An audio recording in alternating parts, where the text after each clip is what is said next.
Good morning and welcome to a discussion on Patel's idea of Indian nationalism. Nationalism has emerged one of the powerful ideology in the post-Second World War period. Besides that, also it has got different dimension in different parts of the world. In today's discussion, we shall be describing the whole notion of idealism, nationalism, how it has been conceptualized. We'll be taking note of how nationalism has been conceptualized in the Western context. We'll be talking about how it has been conceptualized in Indian context. Then at the end, we'll be talking about Patel's idea of nationalism. What we'll be dealing with in forthcoming 26 or 30 minutes, we will be contextualizing Patel's idea of nationalism within the broader perspective, both in terms of the Western perspective and also perspective of Gurudev Rabindranath Tagore, Mahatma Gandhi, and other Indian thinkers. Nation has used diversely in different parts of the world. And as I told, that it has been shifted its meaning and its uses across the time and space. If we look into the origin of this term, it has been used in the Latin as a nunci, it is understood to be born, and it is meant a group of people born in particular place. In the European universities, starting from the late Middle Ages, nations were used to be the student coming from particular region or particular country to England. The French radical writer in the 18th century, they also used nation to be the people belonging to particular part of the country. In the prevailing uses of English language, the term nation is understood either synonymous with the state or inhabitant of a state or of a country. It is also understood a kind of a denoting a group of human beings having a common kind of solidarity. But what is important is that nationalism is not simply a solidarity, it is something beyond. It is a solidarity founded on emotion, solidarity founded on action, it is solidarity founded on love and sacrifice for the country and the countrymen. It is also solidarity of being and becoming, and in the process, identity, in the process, nationalism contributes towards the construction of a collective identity. And it is simultaneously used as a solidarity also against the other. So when we're trying to talk about nationalism, we have to understand that it is not simply we're talking about solidarity or a belonging to a particular part of a country or belonging to a particular nation. It's also talking about a lot of emotional attachment to it, some action attached to it, and also a kind of a desire of being part of that country, and at times we are articulating a sense of we-ness and otherness founded on nationalism. Let us look into how nationalism has been conceptualized over a period of time by different scholars. As early as 1882, famous writer Ernest Renan, he widely talked about a nation is a soul, a spiritual principle. One is was in possession in common of a rich legacy of memories, the other is present in consent. It is a desire to live together and the desire to continue to invest in the heritage that we have jointly received. Most powerful definition of nationalism and nation has widely come from Anderson, Benedict Anderson. And Anderson widely described nation to be an imagined community. While he is talking about imagined community, he is talking about it is imagined because many members of that country, of that nation, will not be able to know throughout their life who are the other members of that nation. It is also imagined in that way, that is, every nation is limited within its sovereign territory. So it is beyond every nation there is another nation. But what he is talking about, When we're talking about imagined community, that imagined community is formed in terms of certain emotion that inculcates a desire even to die for it, even to live for it, even at time it may so happen that is the willing to die even for the nation. So that kind of imagination is linked to the whole process of construction of nation and nationhood, the way we are talking about. Further, it has been conceptualized by other scholars like Glenner, Hobsbawm, and many others. Let us talk these two important scholars, the way they have talked about nation. Glenner widely talked about it's the process of achieving a higher culture over a lower culture. By higher culture, he means a kind of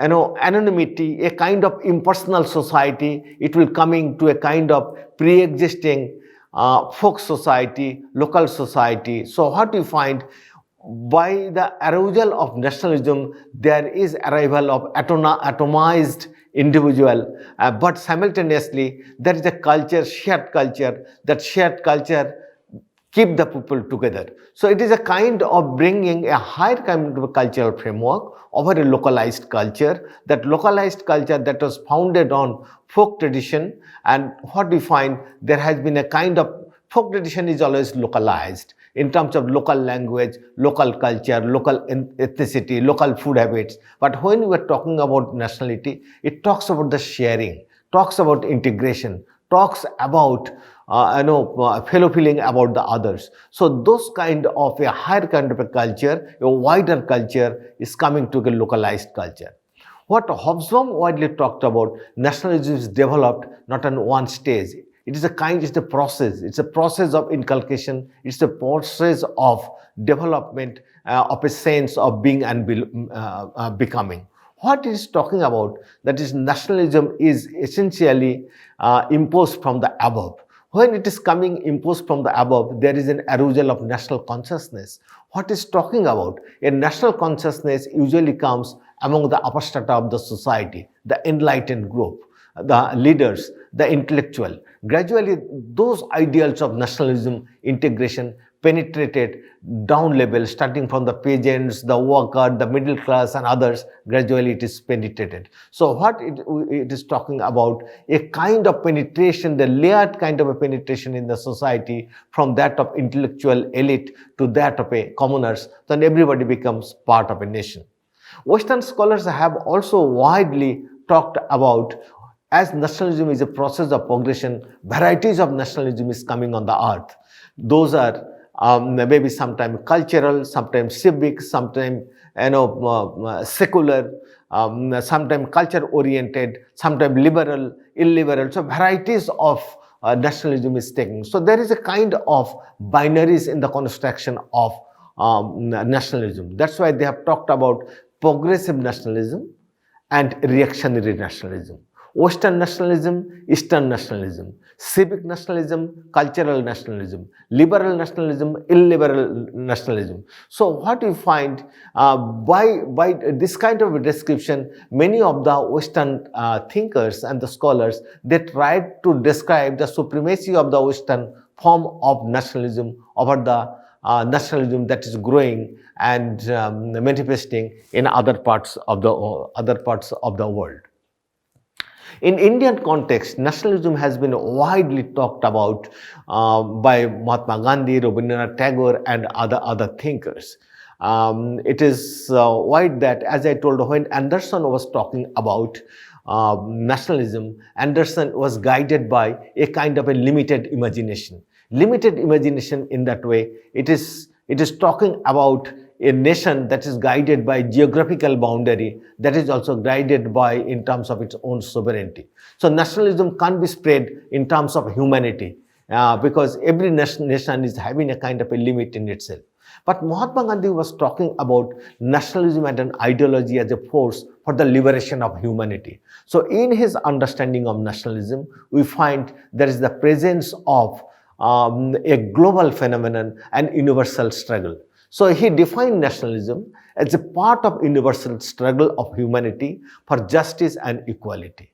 He was against armed nationalism because it was the armed nationalism that was spreading hatred on the earth, also creating enemies out of old friends. So he was against armed nationalism and hatred against anybody in the name of nationalism. In his own word, what would be the nature of Indian nationalism?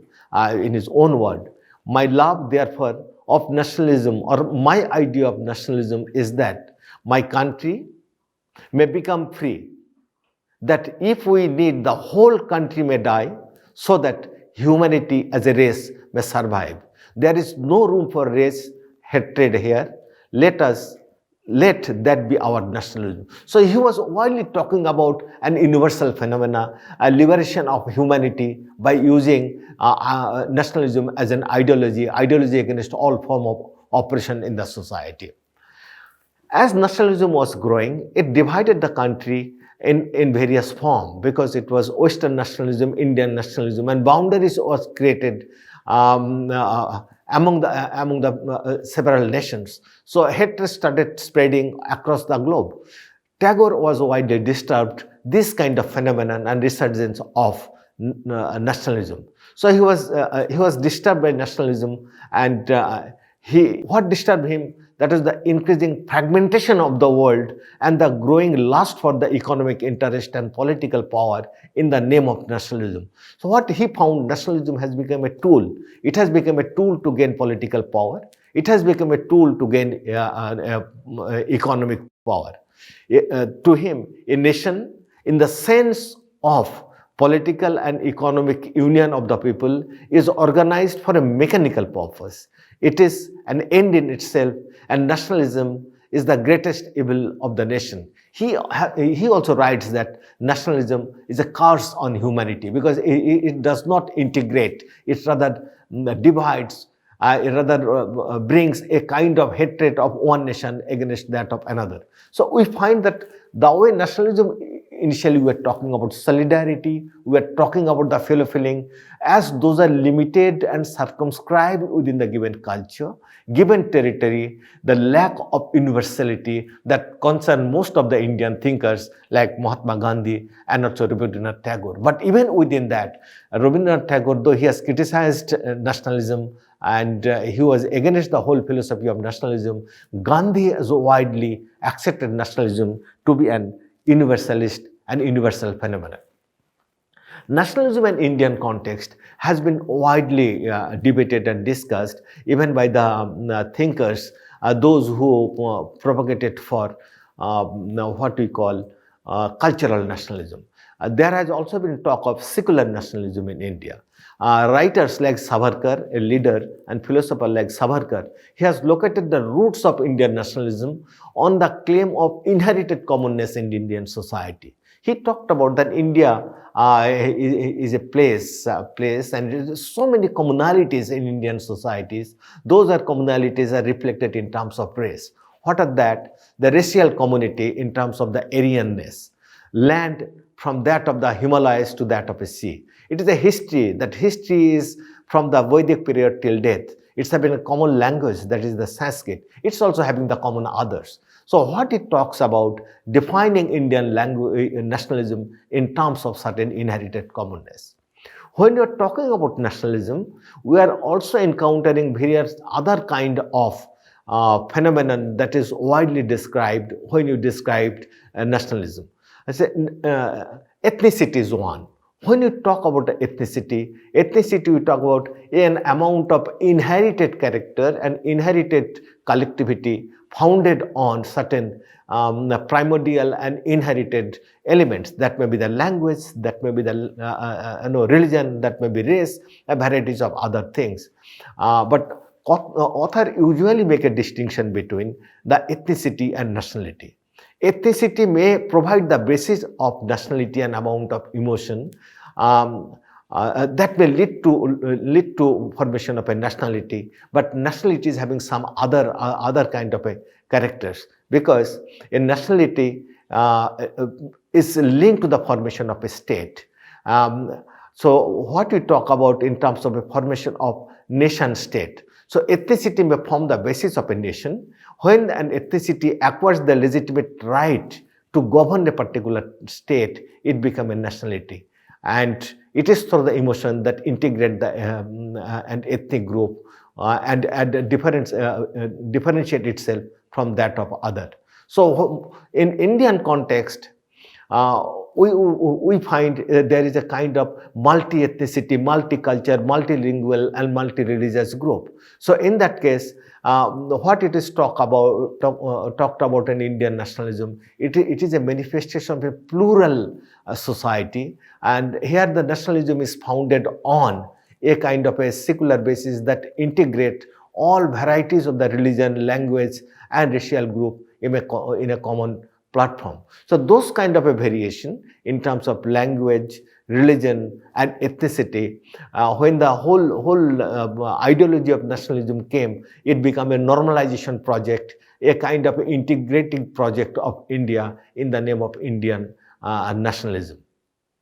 At this point, the fundamental question is whether or not there should be a demarcation between the state and religion, whether the Indian nationalism should be founded on religious majoritarian state, or it should be founded on a religious pluralism, social pluralism, or a cultural pluralism. As I told, when we talk about ethnicity, we talk about a multi-ethnicity, multi-ethnic country. So the question has remained what kind of foundation the Indian state should have, and what kind of foundation Indian nationalism should have.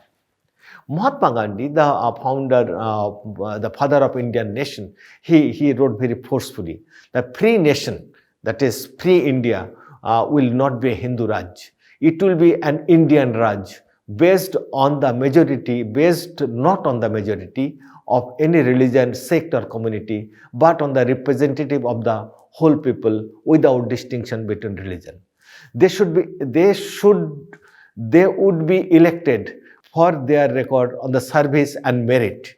Religion is a personal matter. It have no place in politics. That is Mahatma Gandhi wrote in 1947. He further wrote, I do not expect India of my dream to develop one religion that is to be wholly a Hindu or a Christian or a Muslim, but I want it to be wholly tolerant with its religious working side by side, one religion working side by side to that of another. The state has nothing to do with religion. The state should look after the secular welfare, and not my religion or not anybody's religion. That is everybody's religion to him is everybody's personal affair. Gandhi advocated not for religious division in the society, but for the coexistence of multi-religious, multicultural entities in India. So what Mahatma Gandhi is widely talking about, when we are talking about Indian nationalism, that nationalism is founded on multi-ethnicity, multiculture, multi-religious orientation. At this point, let us talk about how Patel, the Iron Man of India, he conceptualized his idea of nationalism and also operationalized his ideals of nationalism in Indian context. Patel's position on the question of nationalism and its definition and significance emerged from the same moral and ethical value system of that of Gokhale, Tilak, Mahatma Gandhi, and also Nehru. To him, nationalism was rooted in the anti-colonial movement against the British and defined by virtue of humanitarianism, secularism, democracy, peaceful coexistence, civil liberty for all, and social justice for all. He criticized the narrow exposition of the concept of nation and nationalism and placed citizenship above religion, ethnic, and caste identities. Patel further elaborated that India was a land of varieties of religion, cultural tradition, habits, and language. Yet, throughout the history, it had evolved a synthesis, a harmony, and oneness which had been the admiration of the world and the secret of its preservation. What he is talking about, the way Mahatma Gandhi widely talked about a kind of a multicultural society, a multi-religious society, a multi-ethnic society. Patel has also founded his philosophy of Indian nationalism within the same tradition. He strongly reacted to any view which encouraged particularistic variety of nationalism based on ideology, community, or cultural group. So he was away from those kind of a sectarian kind of formation, sectarian kind of ideology that defined Indian nationalism in terms of community or cultural group. He regarded the emergence of Indian nationalism as a product of composite phenomenon which emerged over a period of time by intermeshing of several traditions. It is not one tradition, it is a part of varieties of the tradition that has formed the mosaic of Indian nationalism. He was never in favor of creation of a weak state or a loose center or any such arrangement of dividing India into religious groups, nor could afford to dilute nationalism to the extent of endangering the future safety and well-being of the country. So he was always in favor of a strong center, not a weak center, a strong center that will provide the basis of a strong India and strong nationalism, and that will not be fragmented in the name of religious or cultural privileging of one group by another. He emphasized that neither could the country become a theocratic nation like Pakistan, nor nationalism could be rooted in a particular communal ideology. So he has taken the lesson of division of the country, and he has seen that how Pakistan has emerged as a theocratic state. He was guarding India, that India should not be a theocratic state. India should have is having a syncretic tradition, a multicultural tradition. He was of the view that the boundaries of the various state, that was one of his concern, how those are to be demarcated. He was very clear that because India is a multicultural country, is a multilinguistic country, multi-religious country, but he was not in favor of dividing that boundary in terms of religious formation or other kind of a formation. What he's talking about, he was of the view that the adjustment of boundaries and of other regions and handling over the provinces of Bengal, Punjab, and much less of Assam could not be on communal line, but on the national and linguistic line, to adjust the provincial boundaries. So if the provincial boundaries are to be formed, it is not to be in terms of religion, it is in terms of language, the language of the people, they speak in a particular language. According to Sardar Patel, nationalism should be an all-encompassing value in which there should be no opportunity for the privileged classes to exploit the masses. Many of the time, it is the privileged classes, they exploit the common mass in name of religion. So he was saying that is there should not be any opportunity of the privileged classes, they should exploit the masses. Patel's nationalism was founded on the concept of socio-economic and political vision of the movement, which would be realized by achieving a Swaraj or establishing a democratic, civil, liberal welfare state based on social, economic, and political equality for the other. So it is mostly he was speaking in the name, in the line of Mahatma Gandhi. That is, it is a Gram Swaraj, it is a Desh Swaraj. The Swaraj he was talking about, that will be founded, Swarajya he was talking about, that will be founded on the practice of democratic principle, civil liberty for everybody, and a vision of a welfare state with the social, economic, and political equality for the all. And for him, Swarajya could not be real for the masses unless a democracy is extended from political to the social and economic sphere. So it will not be a political nationalism. What he was talking about, people should also enjoy social and economic liberty, social and economic democracy within this Indian nationalism. That is, he is talking about the Swarajya. In his concept of nationalism, there would be no opportunity for the privileged classes to exploit the bulk of the common mass of the common people. For him, the gross inequalities are the weakness of the nation. The gross inequality that is prevalent in the society, that is the most weakness of the nation, and that is to be addressed. To him, the definition of nationalism be outlined, and it is the edifice on which free India to be built in. So equality is one of the concern. Exploitation of the common mass by the elite and the privileged class was another concern. Another concern was that sharing of democratic and the economic rights by most of the people. And for him, a free India will be built where there is no distinction of caste, creed, and religion and the classes, resulting in the domination of one section by another.